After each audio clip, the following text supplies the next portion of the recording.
Bienvenue dans Sacrée Sexualité, le podcast où on parle de sexualité, mais pas comme à la télé. Je m'appelle Livia Quero, je suis écrivaine, je suis coach en sexualité et je suis aussi très fan de comédie romantique.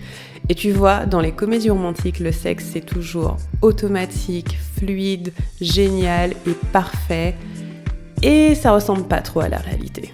On ne nous montre pas tous les moments maladroits, compliqués, qui sont durs à naviguer.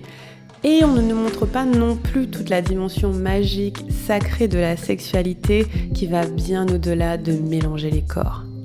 Eh bien, tu sais quoi, dans ce podcast, c'est exactement ce qu'on va faire. On va parler des choses qui sont un peu compliquées, un peu difficiles et dont personne ne parle jamais. Et en même temps, on va parler de la dimension spirituelle, énergétique de la sexualité qui en fait un outil qui te permet de te reconnecter à qui tu es et qui impacte tous les aspects de ta vie. Je suis très heureuse de t'accueillir dans ce podcast et je te dis à tout de suite pour l'épisode du jour. Hello, bienvenue dans ce nouvel épisode de Sacrée Sexualité. Je suis vraiment très heureuse de vous retrouver. Et aujourd'hui, on va parler d'un thème qui, je pense, va beaucoup vous intéresser. Donc, suite à mon épisode que j'ai fait sur les relations toxiques, comment les quitter et qu'est-ce qu'une belle relation, j'ai eu beaucoup de retours de votre part, donc merci beaucoup. Ça m'a fait plaisir de savoir que cet épisode vous a parlé. Et aujourd'hui, pour décider de l'épisode du jour, j'ai utilisé une technique. J'ai médité et je me suis imaginé une personne qui avait besoin d'entendre ce que j'ai à partager et qu'est-ce que cette personne avait besoin d'entendre.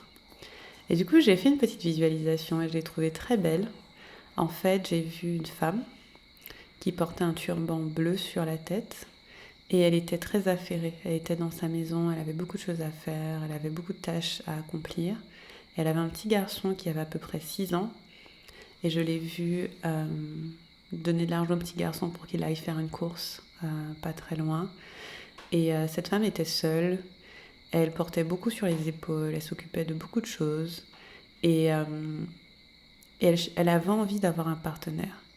Sauf que je voyais dans son énergie que l'idée même d'avoir un partenaire, c'était un peu lourd, c'était un peu stressant parce qu'elle avait connu des difficultés dans le passé, des moments compliqués et elle avait très peur de répéter les schémas qui avaient eu lieu par le passé. Et du coup, de peur de répéter ces schémas-là, elle préférait être seule pour l'instant. Mais n'empêche que l'envie était là. Je sentais l'envie de partager, l'envie d'avoir quelqu'un aussi à ses côtés qui la soutient au quotidien parce qu'elle en a marre d'être seule. Et donc il y avait de la solitude, il y avait un peu de tristesse, il y avait une envie, mais aussi quelques peurs. Et c'est sur ça que je vais partager aujourd'hui. Aujourd'hui, je vais partager sur comment retrouver l'amour ou une sexualité après une rupture.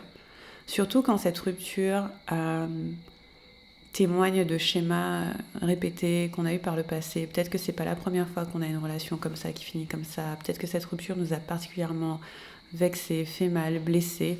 Et on n'a tellement pas envie de répéter les mêmes choses. Et donc, l'épisode d'aujourd'hui va porter sur ça.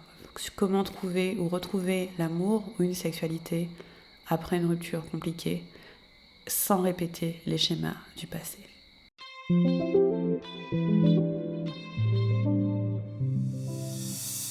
Alors après ma dernière longue relation, avant celle-ci, qui est ma peut-être 3e longue relation, ça m'a mis un petit peu de temps pour me remettre dans le bain de trouver quelqu'un.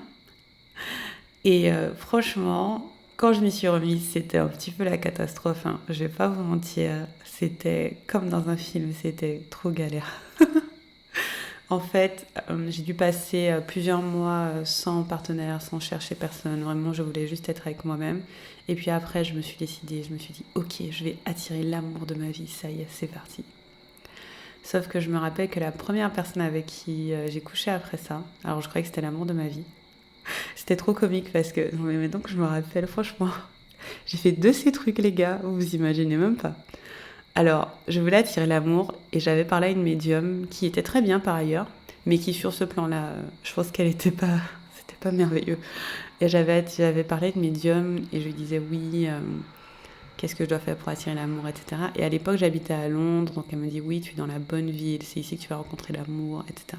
Bon, elle m'a aussi beaucoup dit qu'il y a plusieurs personnes possibles, Mais je me rappelle que, du coup, arrivée à Londres, je me suis mise sur des sites de rencontres. Et j'ai commencé à chercher l'amour. J'étais là, oui, je veux manifester l'homme de ma vie et tout et tout. Et moi, je suis quelqu'un qui a pas beaucoup de filtres, qui honnêtement à l'époque se protégeait pas beaucoup. J'ai beaucoup trop regardé Sex and the City, j'avoue, c'est clair. Et du coup, moi, je me suis dit, voilà. En fait, j'avais toujours ce schéma dans ma tête que l'amour et le sexe c'était pareil et que si je fais l'amour avec quelqu'un, c'est dire qu'on va finir ensemble pour la vie, quoi. C'est pas le cas, c'est pas toujours le cas. Ça peut être le cas, mais c'est pas toujours le cas. Et donc, du coup, j'ai créé un profil et je me rappelle que j'avais rencontré un gars, genre le premier jour où je me suis dit, oh, c'est trop un signe. On a commencé à parler, il était mignon et tout. Et, et moi, comme je pense, je suis tellement. Enfin, j'étais déjà assez immergée dans la sexualité à l'époque.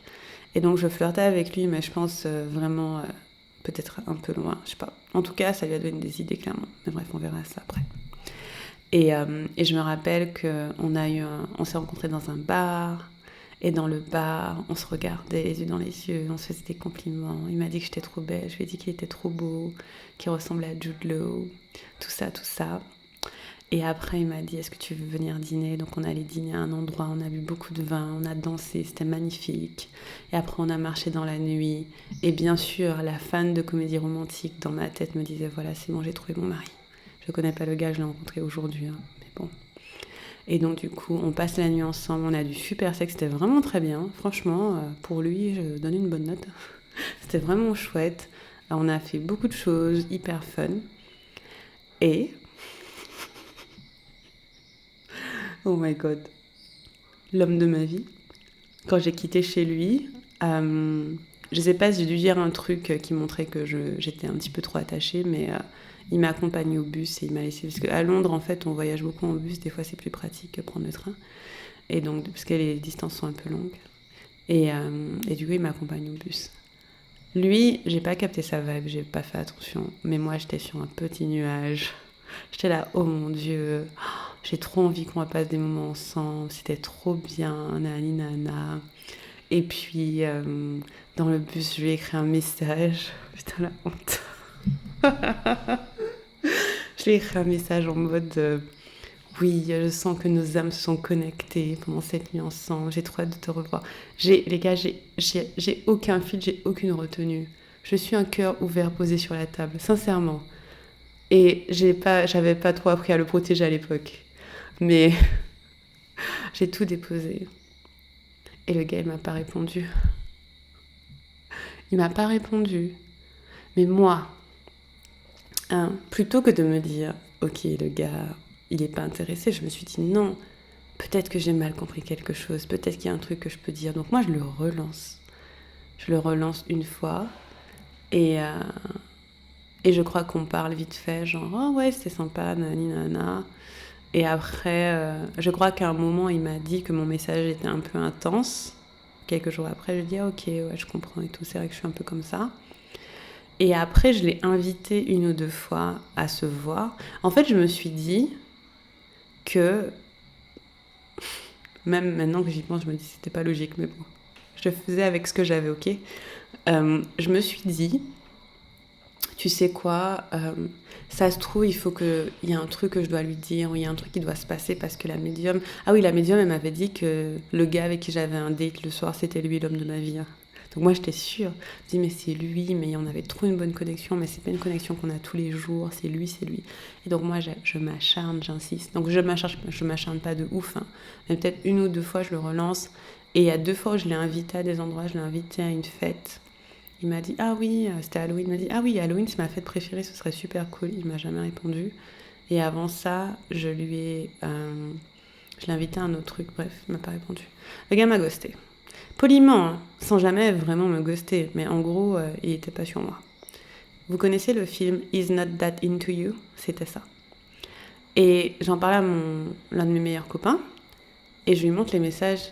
Mais il m'a dit, mais Olivia, mais le gars voulait juste coucher avec toi. Je dis, ah mais non, on avait une si bonne connexion, c'était trop bien.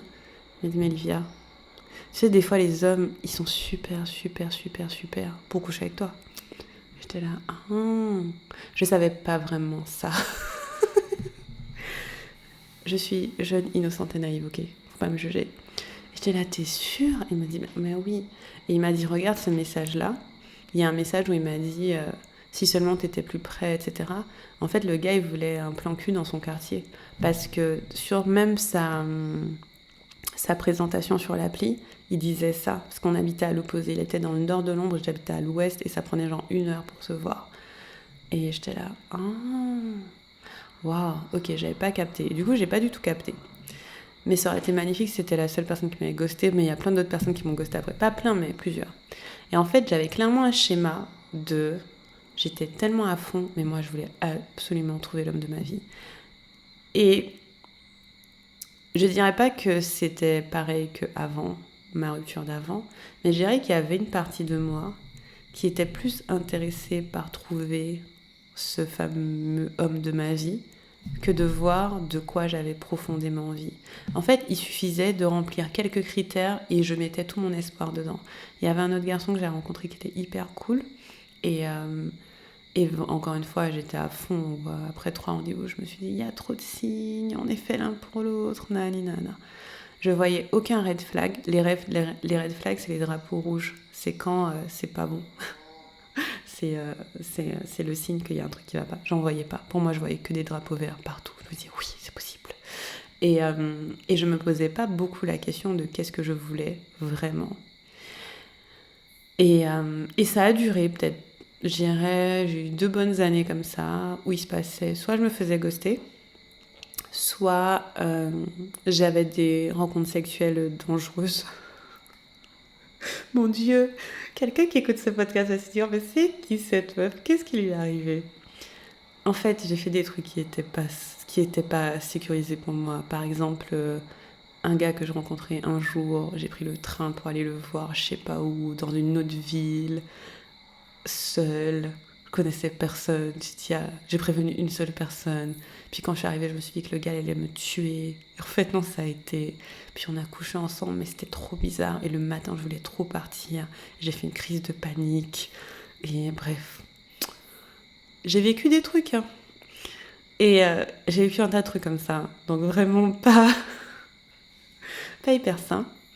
Mais il y a d'autres choses que j'ai très très bien vécues pendant cette période. Donc après avoir été ghostée 2-3 fois, j'ai commencé à un petit peu penser plus à qu'est-ce que moi je cherchais, moins m'emballer. C'est pas mal de s'emballer, mais j'avoue qu'au fur et à mesure, je m'emballais carrément moins. Moi, j'étais en mode, ok, toi là, je regarde tout, 380 degrés avant de m'emballer parce qu'il m'est arrivé trop de trucs. Mais c'est pas une mauvaise chose de s'emballer parce que quand une personne est juste pour vous, ben vous pouvez vous emballer comme vous avez envie, hein. Il n'y a aucun problème.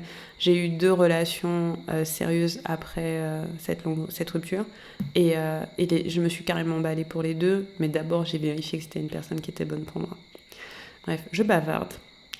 Et en plus de être ghostée, faire des trucs dangereux, etc., il y a autre chose que j'ai fait intentionnellement durant cette période et dont je suis très très très fière, c'est que j'ai exploré ma sexualité à 2 et à 3 d'ailleurs. Je me suis dit, en fait tu sais quoi, sur le chemin d'attirer l'amour, pourquoi ne pas en profiter pour soigner, libérer des choses dans ma sexualité, explorer des choses que j'ai envie d'explorer. Et je suis hyper contente de l'avoir fait parce que ça a clairement apaisé un truc en moi. Donc je pouvais pas m'arrêter au truc où j'ai été ghostée et tout. Quoique, toutes les fois, tous les gars qui m'ont ghosté, le sexe c'était vraiment bien. Je veux dire, c'est pas... Voilà. J'ai exploré ma sexualité pendant cette période et il y a quelqu'un que j'ai rencontré qui est un libertin, je l'ai rencontré sur une appli. Ce que j'ai kiffé, c'est que du coup, pour le coup, c'était hyper transparent entre nous. Je lui ai dit ce que je recherchais, il m'a dit ce qu'il recherchait. On recherchait pas de relation l'un avec l'autre. On était amicaux, quoi. Et je voulais faire un plan à 3. Je sais pas pourquoi, j'ai l'impression de dévier du sujet. Mais je suis sûre que j'arrive quelque part, ok? Je suis sûre. Au moins, vous serez peut-être divertis par l'histoire de ma vie. Et j'avais vraiment envie de faire un plan à 3 avec un autre homme. C'était l'un de mes fantasmes. Et du coup, ça s'est fait. Peut-être que je ferai un autre épisode dessus si vous me demandez. Et j'étais hyper contente d'explorer ma sexualité, de découvrir aussi mes limites, les choses avec lesquelles je suis à l'aise, les choses avec lesquelles je suis pas à l'aise. J'ai eu 1 ou 2 personnes comme ça avec qui ça s'est vraiment super bien passé. sexuellement, on s'est beaucoup écouté, beaucoup entendu. Alors encore une fois, je me disais, bon, peut-être que c'est l'homme de ma vie, hein, mais j'étais plus détachée en fait de cette idée. Et j'ai en tête 2 personnes. Ça s'est fini plus ou moins bien. Ça s'est pas fini forcément comme j'aurais aimé, mais c'est des personnes que je trouve chouettes quand même. Et, euh, et on a eu des belles interactions sexuelles. Je me suis sentie aimée, je me suis sentie respectée. Toutes les blessures que j'avais avant, toutes les choses que je croyais que j'étais dans ma sexualité, donc sans libido, pas sexy, etc., dû à ma relation précédente, j'ai soigné ça avec ces hommes-là qui m'ont traité vraiment très bien. C'était top. Et du coup, j'en viens à ça. Je pense qu'après une rupture, il y a 3 choses, 3 étapes fondamentales. Allez, je fais genre, j'ai pensé à ça avant, mais je viens de penser à ça sur le moment, mais je crois que c'est ça. Je pense que la première étape, c'est de prendre soin de soi. Je pense que c'est hyper important de prendre soin de soi et de se remettre du deuil et, et de reprendre confiance en soi, en qui on est. Alors je dis pas qu'on ne peut pas replonger dans une relation tout de suite ou quoi, mais perso je le recommanderais pas. Si vous avez une relation qui vous a un peu abîmé, je pense que la priorité c'est de prendre soin de vous. Parce que moi je l'ai fait et ça m'a fait beaucoup de bien. Je pense que j'aurais pu le faire un peu plus longtemps, mais j'aurais eu moins d'histoires à raconter. Mais en tout cas je l'ai fait, donc prendre le temps qu'il faut, quelques mois, ça peut même être 1 ou 2 ans, peu importe en fait, mais le temps qu'il faut pour prendre soin de vous. Et prendre soin de vous, ça ressemble à focaliser l'énergie sur vous et pas sur le fait d'être dans un couple, de plaire à quelqu'un, de chercher un couple. Je pense que c'est important d'avoir une période où on ne cherche pas en fait et on développe une histoire d'amour avec soi-même. Et plus je pense qu'au fur et à mesure que j'ai fait ça, développer une histoire d'amour avec moi-même, ça a été ça la clé pour attirer des partenaires de mieux en mieux, de plus en plus alignés. Mais développer une histoire d'amour avec soi-même, ça veut dire déjà se prendre en considération. Parce que souvent, on ne s'est pas pris en considération.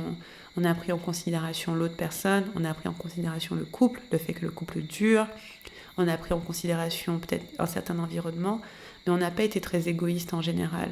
Et donc du coup, c'est le moment d'être égoïste et de penser vraiment à soi et à ce qu'on a envie de faire. Ça veut dire prendre du temps pour vous. Si vous avez des projets, faire votre projet. Si vous avez envie de voyager, voyager. Si vous avez envie de vous faire masser régulièrement, faites-vous masser. Si vous aimez écrire, écrivez. Vraiment un moment où la meilleure personne amoureuse de vous, c'est vous-même. Je pense que c'est hyper important parce que des fois, quand on quitte une relation, on se perd un peu. On ne sait pas trop qui on est. Parce qu'on est tellement défini parfois par la personne ou les personnes d'avant qu'on sort un petit peu de notre axe et de qui on est. Et c'est pas un problème. C'est-à-dire que c'est normal qu'une relation vous influence. Ce serait bizarre si ça vous influençait pas. Mais pour rentrer dans la prochaine étape de votre vie, pour entrer dans la prochaine relation, pour entrer dans la prochaine vie que vous allez avoir, c'est important de revenir à qui vous êtes maintenant. Donc c'est probablement quelqu'un de différent d'avant la dernière relation, mais en tout cas qui vous êtes maintenant. Et cette étape consiste à savoir pourquoi vous êtes chouette, pourquoi quelqu'un serait très, j'allais dire, béni de vous avoir dans sa vie. Qu'est-ce qui fait que vous êtes quelqu'un de formidable? Ce sont des choses qui sont importantes de reconnaître avec soi-même, en fait, indépendamment d'un regard extérieur, d'un autre homme ou d'une autre femme. Parce que ça peut nous arriver que notre valeur soit déterminée par l'autre. Et moi, clairement, dans les premiers moments où je vous dis que j'étais ghostée à gauche, à droite, eh bien, ma valeur était déterminée par à quel point cette personne, je lui plais, à quel point elle m'aime, à quel point elle a envie d'être avec moi. Sauf en fait, on n'en a rien à faire de à quel point elle a envie d'être avec moi. Le plus important, c'est moi, avec qui moi j'ai envie d'être. Et pour l'instant, dans un premier temps, ça va être moi. Et donc, prenez soin de vous et devenez votre priorité numéro 1. Parce que je crois sincèrement que plus on est entier ou entière, plus on attire un ou une partenaire qui est entier ou entière aussi. Et pour le coup, comme je vous disais, j'ai eu plusieurs partenaires très courts avant d'être avec mon compagnon, là où ça fait plusieurs années. Et bien à chaque fois, ça se rapprochait en fait. Plus je m'aimais, plus j'étais entière, plus j'avais confiance en moi, plus moins je cherchais à combler quelque chose dans la relation, plus ça allait. Après, je dis pas que c'est forcément facile. Je pense qu'on sous-estime beaucoup le travail nécessaire pour se remettre d'une rupture et le travail nécessaire pour retrouver son chemin. Je pense que c'est une chose qu'on sous-estime parce que Là, je vais partir un petit peu en tangente. Mais si vous avez des schémas qui se sont répétés dans vos relations, ça veut dire qu'il y a quelque chose de profond sous-jacent à soigner. Potentiellement du trauma, potentiellement du blocage. Et il y a une chose qui fait qu'on attire tout le temps les mêmes partenaires. Ça s'appelle la résonance limbique. Ok, on fait une petite parenthèse geek. C'est parti.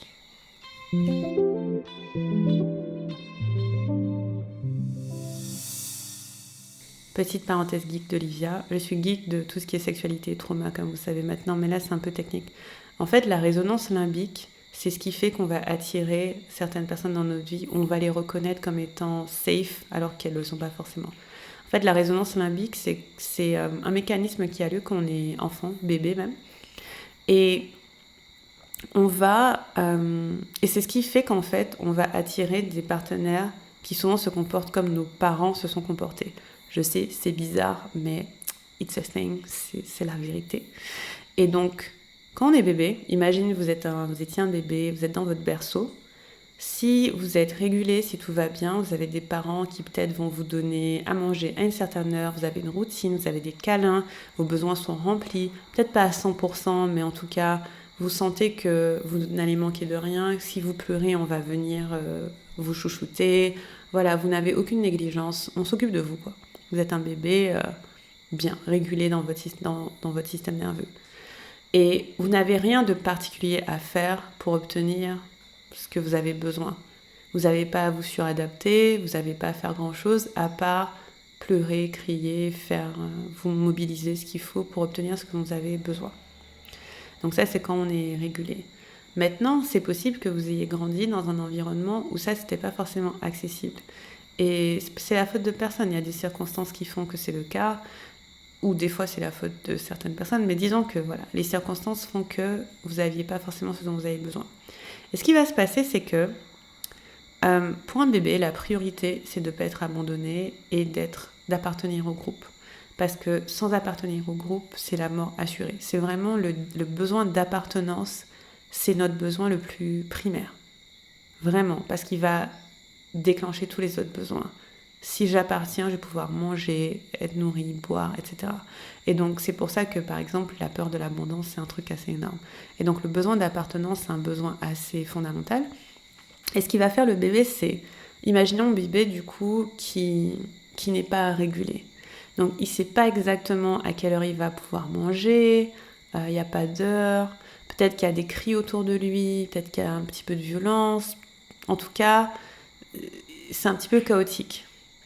Et donc, le bébé va commencer à analyser ce qu'il faut faire pour que ses besoins soient remplis. Il va s'adapter, voire se suradapter. C'est un humain, il apprend à s'adapter très tôt. Par exemple, s'il remarque que quand il crie, ça agace et on ne lui donne pas à manger, il va peut-être adapter ses cris pour être sûr qu'on lui donnera à manger quand même, sans déranger. Je sais pas... il remarque que quand il fait certaines choses, on lui donne des câlins, il va faire ces choses-là pour obtenir ses câlins. Par exemple, il remarque que quand il fait le marrant et il rigole, on lui donne des câlins, mais il va faire ça pour avoir des câlins. Donc il va développer son comportement pour obtenir ce dont il a besoin. Et en fait, il va raisonner avec son caretaker, son parent, la personne qui s'occupe de lui, comme ça. Et le système limbique, c'est le système qui correspond aux émotions. C'est un système un peu plus avancé que le système reptilien. Le système reptilien, c'est vraiment les sensations corporelles, c'est la survie.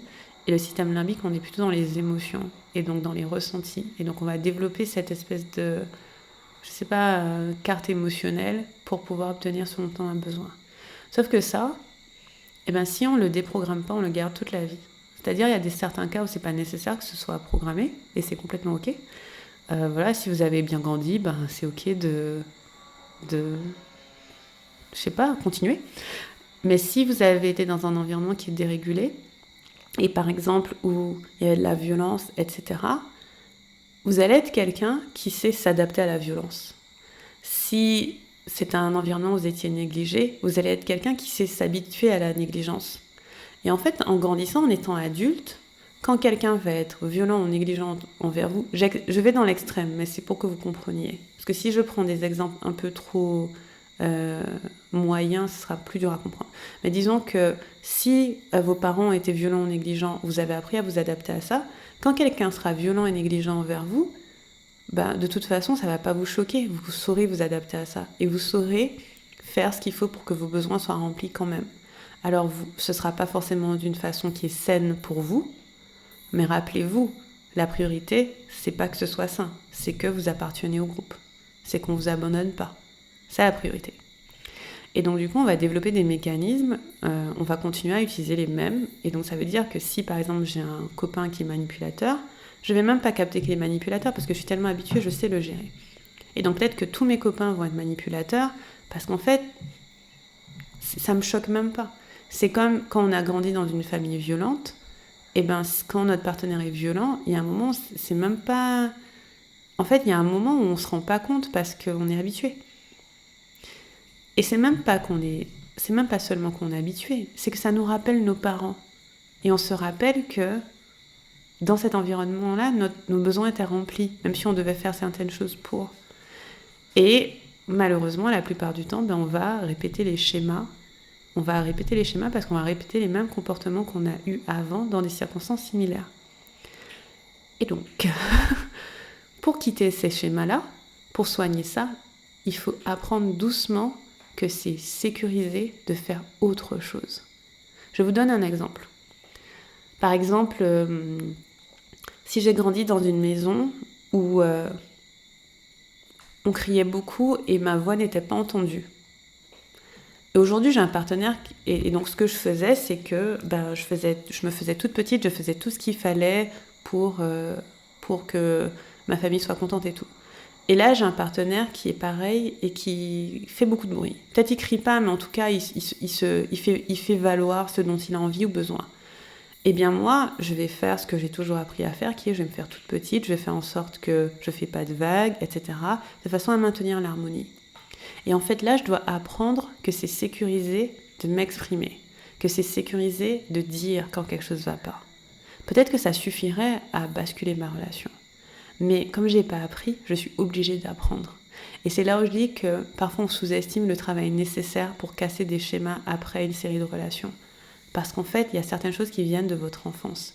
Et c'est important de commencer à être conscient sur de quoi peut se poser la question déjà de quoi j'ai vraiment envie, comment j'ai envie de me sentir. Ça, c'est une question que je vous pose souvent, que je vous conseille souvent, mais sincèrement, posez-vous-la. Dans une relation, comment j'ai envie de me sentir. Et c'est possible qu'à aujourd'hui, vous ne soyez pas en sécurité d'être comme ça dedans. Par exemple, j'ai envie de me sentir capable de m'exprimer. Peut-être qu'aujourd'hui, c'est inaccessible pour vous, ça semble inaccessible, mais en tout cas, c'est ce que vous voulez. Et donc, c'est reconnaître ce que vous voulez. Et pour moi, cette période que vous allez passer, par exemple, seul ou à explorer un petit peu, eh bien, c'est cette période où vous êtes en train de vous demander, ok, j'ai ma vie, mon conditionnement, ce qu'on m'a appris, tout ça. Maintenant, qu'est-ce que moi, je veux ? Qu'est-ce que moi, je désire ? Quel genre de relation j'ai envie ? Et c'est possible que vous ayez besoin d'aide pour savoir ce qui est possible. C'est pour ça que dans un autre épisode, je vous ai montré ce qui est possible. Parce que parfois, on ne sait même pas que c'est possible. Par exemple, il y a certaines personnes qui ne croient pas que c'est possible de ne pas crier sur quelqu'un pour obtenir ce qu'on veut. Pour certaines personnes, c'est pas possible. C'est pas un truc comment on fait sinon. Ou bien certaines personnes qui ne savent pas que c'est ok de dire non quand on ne veut pas faire l'amour. Parce que si je dis non, qu'est-ce qui va se passer ? Enfin, je capte pas le truc. Je sais pas c'est quoi l'alternative. Et donc, ça peut prendre un peu de temps pour savoir ce que vous voulez, mais aussi explorer ce qui est possible. Et voilà ce que je voulais dire sur ça. Maintenant, on poursuit.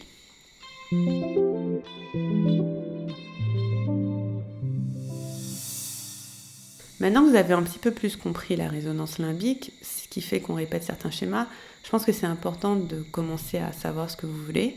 Et au fur et à mesure que vous allez savoir ça, je trouve que la deuxième phase qui est sympa, c'est d'explorer des relations sans enjeu de long terme nécessairement. Ça peut, on sait jamais.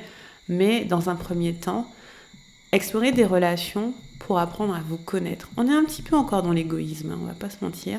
Et en fait, pour apprendre à vous connaître et pour apprendre à interagir avec l'autre ou les autres d'une nouvelle façon qui est saine. Je trouve que cette phase aussi, elle est hyper intéressante. Si vous sentez que vous aviez certains schémas avant, et que vous avez passé du temps à y réfléchir, à vous demander qu'est-ce que je veux, etc., recommencez à avoir des relations, mais sans nécessairement un enjeu long terme, mais en sachant ce que vous cherchez dedans, ça peut être super cool. Par exemple, ça peut être, ok, j'ai envie de renouer avec ma sexualité, donc je cherche un partenaire purement sexuel. C'est complètement ok. Sincèrement, je recommande même. Parce que si vous trouvez quelqu'un qui est sympa, qui vous respecte, qui écoute votre consentement, qui veut explorer comme vous, avec qui ça colle, ça peut être hyper cool d'explorer votre sexualité ensemble. Et pour ça, je dirais juste de toujours communiquer par rapport à là où vous en êtes, par rapport à ce que vous voulez, pour être sûr que vous êtes sur la même longueur d'onde et que vous voulez les mêmes choses. Mais il n'y a pas mieux qu'être hyper transparent en disant aujourd'hui, moi, ce que je recherche, c'est d'explorer ma sexualité avec quelqu'un qui soit safe, qui soit ouvert d'esprit, etc. Et si ça va vers autre chose, ok, mais vraiment identifier de quoi vous avez envie. Avant même de vous dire je trouvais l'homme de ma vie, en fait, continuez le processus de soins que vous avez commencé seul en ayant divers partenaires qui vont peut-être, eux, vous donner un miroir différent. Donc ça peut être ça peut être le côté sexuel et ça peut être aussi le côté émotionnel. Limite, vous entraînez à casser vos schémas et à voir comment c'est d'interagir différemment avec quelqu'un. Par exemple, vous pouvez poser une intention que vous allez vous faire passer en premier dans une relation. Commencez pour vous. Peut-être que vous allez se tester en amitié, peut-être avec quelqu'un avec qui vous avez des rapports, peut-être avec quelqu'un avec qui c'est romantique. Alors, une relation peut être romantique sans qu'on décide qu'on passe notre vie ensemble. Hein. Moi, j'ai eu plusieurs relations romantiques et on ne s'est pas dit qu'on va passer notre vie ensemble. On s'est dit qu'on aimait bien passer du temps ensemble là. Et puis, si ça durait, ça durait. Mais si ça durait pas, c'était OK. Et commencez à voir aussi comment vous avez envie d'être traité. Par exemple, moi, c'est ça qui m'a le plus aidé, c'est voir comment ces personnes me traitaient. En fait, comme je disais, j'étais détachée sur la fin de cette période, j'étais détachée de l'idée de trouver l'homme de ma vie. C'était plus important pour moi de me sentir comme j'avais envie de me sentir. Et donc, du coup, je pratiquais me sentir comme j'avais envie de me sentir dans ces relations. Et c'était intéressant pour moi de voir comment j'étais traitée. Qu'est-ce qui me faisait me sentir bien, qu'est-ce qui me faisait me sentir pas bien. Et comme j'avais pas l'enjeu du long terme éventuel, je pouvais l'exprimer. Et donc j'ai réalisé ce qui me faisait me sentir bien et qui était possible pour moi. Par exemple, j'avais un partenaire qui s'occupait hyper bien de moi, il me faisait à manger, et il prenait bien, il payait tout, je kiffais. Bon, je suis pas quelqu'un qui a besoin qu'on paye tout pour elle, mais des fois c'est sympa. Et donc du coup, j'aimais bien ça. Et puis après, j'ai eu un autre partenaire qui était aussi très sympa, mais où, par exemple, notre communication, ça allait pas trop. Là, j'ai repéré que c'était un truc qui me gênait. Et donc, du coup, c'est une chose que j'ai pu repérer sur moi. Et c'est pour ça que je trouve que cette phase 2, elle est sympathique. Celle d'interagir avec d'autres personnes en prenant en compte ce que moi, j'ai besoin. Après, c'est possible qu'on ne se sente pas en sécurité de faire ça. Et c'est OK. Mais voici ce que je dirais en termes de trouver la sécurité de faire ça. Ce serait de vraiment poser les règles et définir pour vous ce que vous recherchez. Ok ? Comme, encore une fois, je l'ai répété, mais vraiment être égoïste dedans et en disant ça, c'est ce que je veux. J'ai pas envie de donner forcément beaucoup de moi là à long terme, en projetant. Je veux juste interagir sur le moment présent par rapport à comment je me sens, comment je suis.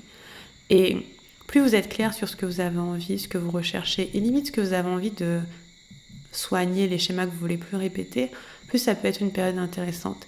Et créer la sécurité, c'est en vous-même créer un périmètre pour vous, donc étant très clair sur ce que vous voulez, ce que vous voulez pas, et vous habituer à en parler, exprimer ça. Il n'y a pas d'enjeu. Vous n'êtes pas plongé dans une nouvelle relation. Vous êtes en train d'explorer avec diverses personnes. Donc ça peut être une bonne étape intermédiaire. Et la troisième étape, c'est se dire activement « Ok, je suis prête ou prêt à manifester dans ma vie une nouvelle relation qui correspond à ce que je recherche. » Et vous allez de plus en plus savoir ce que vous voulez, ce que vous voulez pas. Vous allez aussi avoir soigné certains schémas que vous aviez avant, peut-être.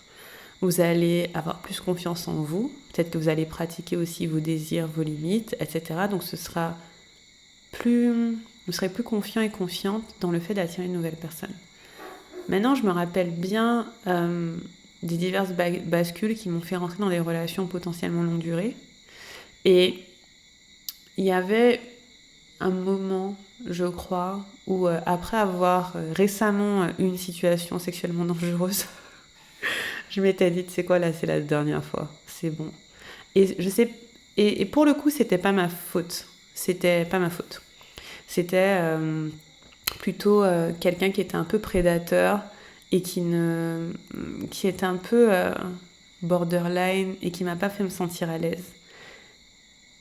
Il ne s'est rien passé de grave, mais ça aurait pu dévier. Et je me rappelle que ce jour-là, je me suis dit, non, ça c'est terminé pour moi. Je veux plus jamais ça. Je me suis dit ça. En parallèle, juste avant cet événement potentiellement dangereux, j'avais une relation avec quelqu'un qui était aussi pareil, exploration sexuelle, sympathique. Mais bon, je me projetais toujours dans un éventuel futur, mais je n'étais pas trop attachée. Et j'avais posé une limite en fait, parce que la relation ne me faisait pas me sentir comme j'avais envie de me sentir. Elle pouvait être hyper agréable sur certains plans, mais globalement, je me sentais pas honorée, respectée comme j'avais envie. Et j'ai arrêté. Et c'était dur pour moi parce que je me suis dit, on aurait quand même pu continuer quand même à avoir du sexe, tu vois. Mais je me suis dit, non, j'ai envie de plus. Même si c'est pas un truc qui va durer jusqu'à ma mort, j'ai envie de plus. Et donc c'est arrivé à peu près en même temps et j'ai arrêté. Et c'est à ce moment-là où je me suis dit, ok, maintenant que j'ai envie de plus et que je suis prête à plus, qu'est-ce que je veux vraiment ? Et c'est là où j'ai commencé à poser l'intention de ce qui je recherchais et aussi mes red flags et mes green flags. Donc red flag, c'est les drapeaux rouges, c'est ce qui est un non. Non, non, non. Si ça arrive, c'est dead, c'est mort. Et un green flag, c'est un drapeau vert.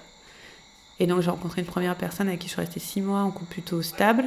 Il y avait quelques red flags que j'ai ignorés, j'avoue. Mais en tout cas, voilà, j'avais fait attention à ce qu'il y ait plus de green que de red. Et à l'époque, il y a pas mal de trucs qui étaient importants pour moi, que ce soit une personne qui soit gentille, que sa communication soit claire, que ce soit quelqu'un qui me montre qu'elle me veut. Parce que ça, c'était une chose que j'ai remarquée, où j'avais tendance à tolérer qu'on ne me désire pas pleinement. J'avais tendance à être ok avec un désir un peu tiède. Et là, je voulais vraiment quelqu'un qui me veut, genre qui littéralement me dit « je te veux dans ma vie ». J'ai ok, ça c'était important pour moi. Quelqu'un qui soit ouvert d'esprit, qui soit antiraciste, c'est important pour moi, qui soit un petit peu féministe quand même, etc. Et il y a quelques red flags, mais bon, au final, j'ai vu plus tard qu'ils étaient très importants, mais au début, ils n'étaient pas. Et donc, avoir cette liste, ça m'a beaucoup aidée. Et ça m'a permis de trier aussi. Mais en fait, j'ai pas eu à trier beaucoup parce qu'à partir du moment où j'ai fait ma liste, j'ai rencontré direct. Et puis après, quand cette relation s'est finie, je me suis mise avec mon chéri actuel. Ça, il y a toute une histoire sur comment on s'est rencontrés. Mais on s'est rencontrés, j'avais pas encore rompu. Mais on s'est rencontrés genre 5 minutes. Après, je savais que ma relation était finie, donc j'ai rompu. Après, j'ai revu mon chéri 10 jours après. Et maintenant, on est ensemble depuis 3 ans. Et je me rappelle que l'autre bascule qui s'est faite pour attirer cette nouvelle personne dans ma vie, c'était que j'avais remarqué que j'avais tendance à croire que je méritais un certain type d'homme. J'avais un regard sur moi, je ne dirais pas qu'il était rabaissant, mais qui me jugeait un petit peu. Que un certain type d'homme était intéressé par moi, mais pas un autre type d'homme, etc. Et en fait, j'aime bien les hommes charismatiques. Et je me rappelle que à l'époque, je me disais non mais ce genre de gars, ils vont pas te regarder. Je sais pas pourquoi je me disais ça, parce que j'avais bien été avec d'autres avant, mais bref, vous savez, le cerveau humain. Et ils vont pas te regarder, etc., etc. Et puis je me rappelle que je m'étais dit devant le miroir, tu peux avoir la personne que tu veux. Tu peux avoir la personne que tu veux. Et je savais déjà que j'allais rompre avec mon copain d'avant, et qui ça a duré quelques mois. Mais j'avais la petite peur qu'on a souvent de ne pas trouver l'amour. Mais je l'avais pas très très fort vu que j'avais déjà tellement travaillé sur moi avant. Mais je me suis dit dans le miroir, tu peux avoir la personne que tu veux. Il n'y a aucune limite à qui tu peux attirer dans ta vie. Du moment que tu veux cette personne, tu peux l'avoir. Et je parlais pas d'une personne en particulier, hein, je parlais du type de personne. Alors, je vais pas voir, je sais pas moi, Jason Momoa et lui dire je te veux. Non, c'était pas dans cette idée-là. Mais c'était, il n'y a pas de limite au genre de personne que tu peux avoir. Tu peux avoir qui tu veux. C'est pas... Voilà, ça n'a rien à voir. Et ça m'a beaucoup rassurée. Après, je dis ça, c'était un moment clé, mais c'était beaucoup d'introspection qui m'a fait réaliser que peut-être que j'avais un petit peu toléré certaines choses qui ne me convenaient pas. Et donc, j'ai mis à jour ma liste. Et donc, ce qui s'est passé après cette rupture, c'est que j'ai fait une nouvelle liste. Et j'ai mis à jour certaines choses, par exemple, à quel point la sexualité, c'était important pour moi, mais vraiment dans l'exploration, parce que j'avais vraiment besoin de ça dans ma vie. Surtout que je suis plutôt monogame, donc si j'ai un partenaire sexuel, je vais pouvoir explorer des choses avec. Il y a des choses comme ça, il y avait le côté un peu... j'avais besoin de quelqu'un qui soit aussi ambitieux que moi, etc. Et donc du coup, j'ai mis ma liste à jour, et mon chéri et moi, on s'est mis ensemble 3 jours après la mise à jour de la liste. Mais c'était pas une manifestation instantanée, c'est parce que tout ce temps, je me suis préparée. Et en fait, pour moi, ce qui va développer votre confiance dans le fait d'attirer quelqu'un et de faire confiance à quelqu'un, c'est de développer votre confiance en vous-même, en fait. Votre confiance à exprimer vos désirs, à poser vos limites, à savoir ce que vous voulez et à savoir ce que vous voulez pas. C'est cette confiance-là qu'il va falloir développer et vraiment admettre que vous le méritez. Donc, quand je repense à ma chère femme qui est dans sa maison et qui se sent seule, qui fait beaucoup de choses avec son petit garçon, moi, mon invitation pour elle, ce serait déjà de prendre très bien soin d'elle, mais aussi de se demander de quoi elle a envie maintenant. Est-ce qu'elle est au stade où elle a envie d'intimité, de juste un partenaire sexuel sans enjeu, ou est-ce qu'elle se sent prête à attirer quelqu'un qui va rester dans sa vie? Et vraiment être honnête sur c'est quoi sa relation rêvée. Parce que vous pouvez l'avoir, hein, vraiment. C'est pas... vous avez le droit vous y avez droit à cette relation rêvée. Et donc de vraiment rêver à cette relation et toutes les choses qui lui feraient peur, de se dire que elle va pas les répéter, de se faire confiance à elle, qu'elle ne va pas répéter ses schémas. Et pour moi, c'est ça le plus fondamental. Après, quand on attire quelqu'un dans sa vie, on va faire notre belle liste et tout ce qu'on veut manifester. Il y a toujours plein d'à côté auxquels on ne pense pas et la personne ne sera jamais parfaitement ce qu'on veut parce qu'elle a une personnalité qui est plus complète que ce qu'on peut imaginer. Donc clairement, ce sera quelqu'un qui est plus vaste que ce qu'on peut imaginer et c'est intéressant, tant mieux. Mais en tout cas, pour moi, pour pouvoir avoir confiance dans le fait d'avoir un homme dans votre vie ou une femme dans votre vie ou une personne dans votre vie, le plus important, c'est de développer votre confiance que vous avez en vous-même, de dire oui à ce qui est bon pour vous et de dire non à ce qui n'est pas bon pour vous. Essentiellement, pour moi, c'est ça. Parce que c'est pas une question de faire confiance aux autres. Il y a des personnes qu'il faut pas faire confiance, hein. Franchement. Il y a des personnes qui sont pas bonnes pour vous. C'est vrai. On va pas juste faire confiance comme ça. Voilà. Il y a des choses, il faut être prendre un peu de recul, etc. Mais faites-vous confiance à vous de laisser rentrer ce qui est bon et de ne pas laisser rentrer ce qui n'est pas bon. Moi, je me rappelle, donc quand je me suis mise, on a commencé notre relation avec mon compagnon actuel. En fait, on l'a pas commencé direct. Notre premier rendez-vous a eu lieu genre 2 jours après que j'ai écrit cette liste. C'était assez magique.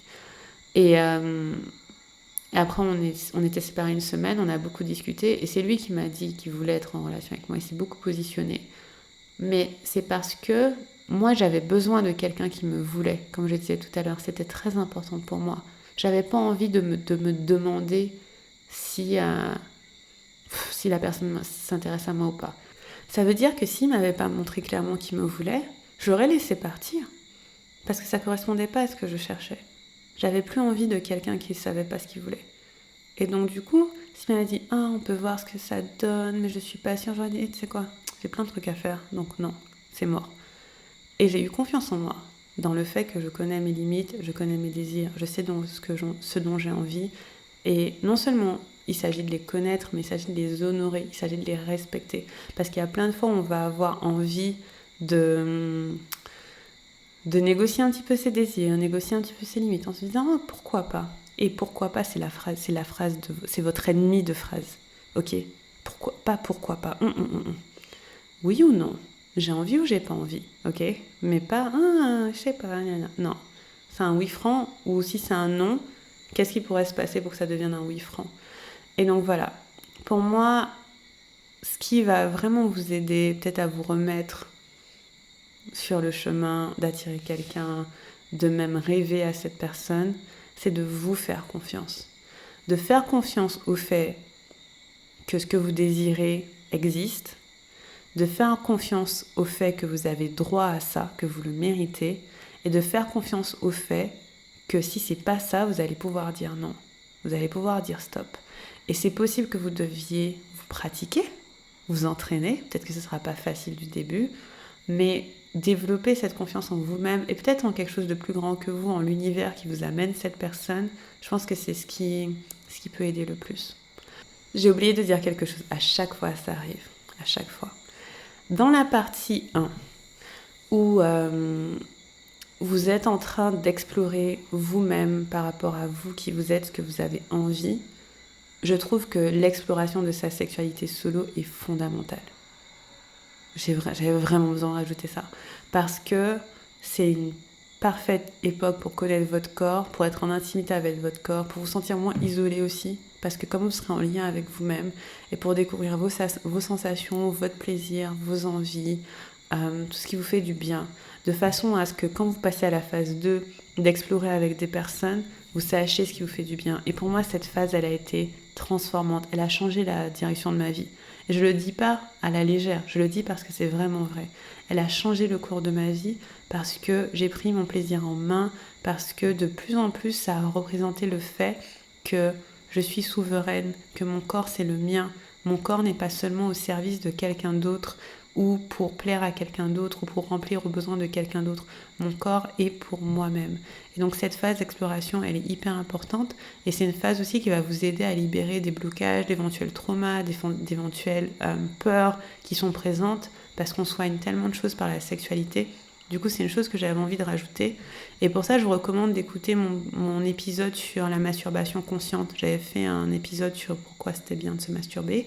Et si jamais vous avez envie d'aller beaucoup plus loin et que vous sentez que c'est temps pour vous de vous plonger dans le monde de la sexualité de façon sacrée et consciente, j'ai mon programme Les 8 portes qui est là exactement pour ça. Dedans, on oscille entre plaisir et soin, donc comment avoir plein de plaisir dans sa sexualité, comment soigner tout ce qu'il y a à soigner, et en termes de blocage, et en termes de trauma. Et ça peut vraiment être une belle éducation pour vous qui change le cours de votre vie. Voilà. Merci beaucoup de m'avoir écouté. Et encore une fois, n'hésitez pas à me dire si cet épisode vous a plu. Ça me fera très plaisir de savoir ce qui vous a touché, ce qui vous a parlé. Et si vous avez des questions, n'hésitez pas à m'écrire soit sur Insta, soit par email. Voilà, je vous embrasse très fort et je vous dis à bientôt. Salut!